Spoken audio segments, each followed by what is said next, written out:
Today is very hot. Ayan, naliligo sila. Kasi nga tingnan nyo naman yung paligid. Yan, ang init-init talaga.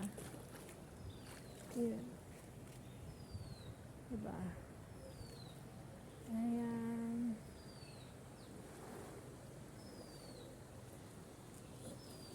Kaya yung mga kalabaw, sa sobrang init, naliligo sila dito. Yan. Sarap na ligo nilang dalawa.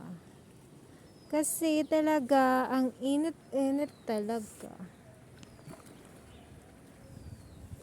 Hindi naman madumi yung tubig. O, diba? Ayan, nainitan sila. Nagbabad sila. Thank you guys for watching.